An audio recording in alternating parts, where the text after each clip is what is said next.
Julian Schwartz here, once again with JJW Productions, and as you can see, I'm in Los Angeles, California.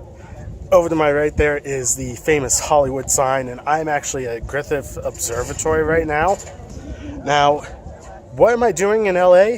Well, primarily visiting friends. I have a few friends from my Israel trip that I did last year that live here. And then I also will be going up to San Francisco actually in a few days. And I will be visiting a friend from grade school up there. But while I'm in LA, I'm taking in the sights. I'm also going to be meeting up with a family member who is in the TV industry. So I will be trying to put my name out there, trying to network, and also just take in the sights because this is my first time in LA. So while I'm here, I was comparing renting a car versus just Ubering and Lyfting everywhere. And after looking at the cost, looking where I wanted to go and what I wanted to do, I decided it was just cheaper to rent a car, have it, and then if it is better to just Uber or Lyft, I would do that option. So with that in mind, what kind of car did I end up getting? Well, let's take a look. And here it is, a 2006 Buick Lacrosse. Now, a little bit of background why I got a 2006 Buick. Well, I decided not to go through a normal rental agency. Instead, I decided to look at the site called Turo. Essentially, it's Airbnb, but instead of people selling you their homes, they are renting out their cars. So, I decided to look on there for an interesting car, something that I would never usually drive, and this is definitely it. Now, driving it in LA, it's kind of different. It's also interesting because I now understand why these are called old men cars, because they are designed for old men with the features and or lack thereof. Now, a little bit of background on the Lacrosse. It actually shares its platform with two other GM cars, the Chevy Impala as well as the Pontiac Grand Prix. Now, one of the things that I like about it is that it does not look like those other cars. It doesn't really resemble the Impala, it doesn't really look like the Grand Prix, and the only similarity that I've found between any of them is between the Lacrosse and the Impala, and that would be its seat configuration. Now, both cars come in both a 5-seater and a 6-seater availability. Now, how it comes in both of those configurations, it actually has a console shifter. That's the 5-seater, and that's actually the version that I have. Now, it also comes in a 6-seater option, which gives you a bench seat in the front instead of 2 bucket seats and then the console shifter. Instead, it has a column shifter. However, that's kind of on the lower trim levels. The highest trim level doesn't offer that. Now, one of the things that is interesting with this car is actually a feature on it, and that would be the trunk release. Now, it doesn't have a lever here that you can use to pop the trunk, or a button to push. Instead, it's actually on the door lock. Now, this button here on the door handle, and both the driver and I believe the passenger side doors have them. You can lock the car by pushing it down, or you can unlock it by pushing up, which unlocks it. But if you hold it, it unlocks the trunk, which I think is kind of interesting. It took me a little bit to figure out, but eventually I did. So what are some other interesting quirks about the interior of this car? Well, not so much quirks, but more problems. Now, obviously, since this is a 2006 car, I didn't expect it to be top of the line.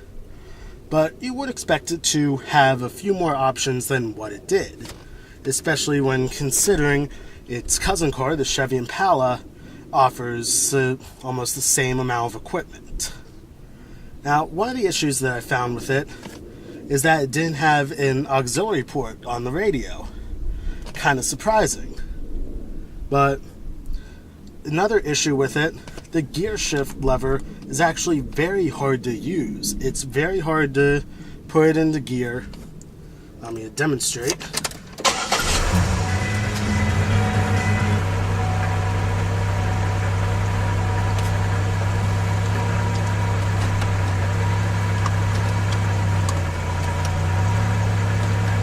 It's very hard to maneuver,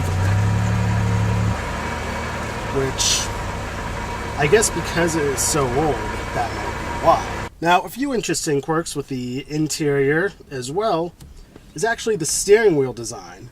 Now, this is something that I actually like about it.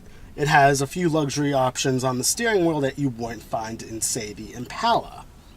Now, one of those is the audio mute button. I've seen these on regular radios and I've seen them on other cars. So it's interesting to have an audio mute. Now, what you don't normally find on a steering wheel is a temperature control.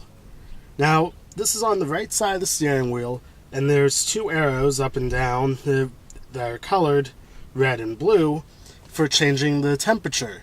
Now, this is only for the driver's side. There's not one for the passenger side. I'm assuming this is to make it easier for the driver to adjust his temperature on the go. Kind of makes sense. Now, another interesting thing with this car, it has a tilting wheel, as most cars do, but it also has push and pull wheel as well. Now, I never knew exactly how to change that. There's a lever on the left side of the steering wheel that does that, but I never knew what it was actually for until I tried that. So, it's kind of an interesting hidden quirk about it. So, one of the luxury features and safety features that this car does have is actually backup sensors. Now, my grandmother used to have a 2003 Chevy Venture van. She had something similar to this. And whenever I first heard them, I was like, what keeps beeping at me? Until I looked in the mirror and I could see what was beeping. It was the backup sensor lights, which light up whenever you're about to back in something. Makes sense. It's kind of a little bit of early technology for backup cameras, and that's actually one of the few luxury and interesting safety features that this car has. Let me demonstrate quickly. So if we throw it in reverse, if we're backing up into something, right behind me you see there's a little light bar that pops up. And the closer you get to something, the more lights come on, and which makes pretty good sense. And it's also an interesting thing to have on a Buick.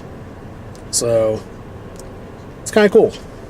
And that is the 2006 Buick Lacrosse. Like I said, it definitely is an old man's car because it doesn't have a lot of the features that someone my age would prefer. For instance, the auxiliary import or Bluetooth radio. But then again, this was the mid-2000s, so Bluetooth was kind of a thing of the future at that point. So, if you enjoyed this video, please hit that like button down below. If you have not done so already and you wish to do so, please hit that subscribe button to stay updated on my channel to see future videos as well as watch my previous car review videos. And until next time, I'm Julian Schwartz. Take care.